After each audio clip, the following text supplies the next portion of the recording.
For a moment, I stood on the landing above and watched them. Uncle Amar was reading the paper, while Aunt Claire rubbed the back of his head. She was talking to Sammy about the festival, while Jai poured half a bottle of syrup onto his waffle stack. Sammy said something that made Aunt Claire laugh, and suddenly I almost wished I had never come to August Isle in the first place. It wasn't fair to know that families as great as the Grovers existed when you weren't actually a part of one. The weight of dread that had been growing in my stomach felt like an iron anchor, threatening to drag me down, down, down. Uncle Amar spotted me as he turned the page of his paper. "Ah," he said. "There she is, the lady of the hour." "Oh, good," Aunt Claire said. "I was going to send Sammy up for you soon. You better get those pies in the oven so we can head over to the festival as soon as they're ready. Come have some breakfast first." "Actually, I'm not really hungry," I said. "You don't feel well?" she asked. I shook my head. "I hope you aren't coming down with something," Aunt Claire said, pushing back her chair and getting up.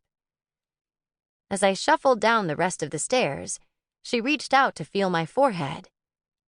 I closed my eyes as her cool hand pressed reassuringly against my skin.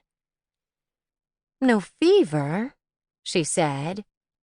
"There is something going around the aisle," Uncle Amar said. "A bad cold." Sammy was shooting me a meaningful look. She knew why I felt so horrible, and that it had nothing to do with a cold. "Well, you don't have to make the pies if you don't feel up to it," Aunt Claire said. I was supposed to make 2 pies, one for the competition and one for us to eat ourselves afterward. I would rather have gone back to bed and pulled the covers up over my head. But I could hear the disappointment in Aunt Claire's voice, and I thought of all the time she had spent helping me practice. I couldn't let her down now. "No," I said. "It's okay. I want to. But maybe... Could I stay home instead of going with you to the festival?" Jai's head whipped around toward me. Sammy's eyebrows shot up in a question, but I gave my head the tiniest shake. They both probably thought I was planning some kind of escape to Keeper's Island. Really, I just didn't want to spend the day watching all the happy families go on carnival rides and eat hot dogs and play silly games together. I couldn't bear the Grovers being so nice to me, treating me like I belonged with them, when I was just going to leave in 2 days. It was better to pretend I was already gone. "Well, I suppose," Aunt Claire said uncertainly. "Amar can stay with you if you don't want to come." "No," I protested. "I'll be fine. Really." "Are you kidding?" Uncle Amar said. "An excuse to stay home and put my feet up instead of going to that circus? You're an angel, Miranda." "Then it's settled," Aunt Claire said. "Amar will be here if you start feeling any worse.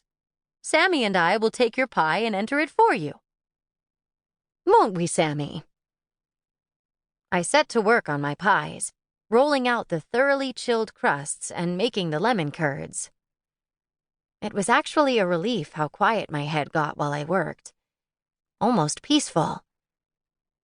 As I put the pies into the oven, I promised myself that I was going to keep baking when I got home. I would teach myself to make cakes next. They would be easy after learning pies. I would make pound cakes and layer cakes and cheesecakes and cupcakes. At least that way I could hold on to one tiny bit of my summer here. When the pies were cooling, Sammy and I went back upstairs, where she was supposed to be getting ready for the festival. Instead, she grabbed Bluey and cuddled him between her arms. "I want to stay here with you," she said, pouting. "The festival won't be any fun on my own." Bluey's one eye looked at me accusingly.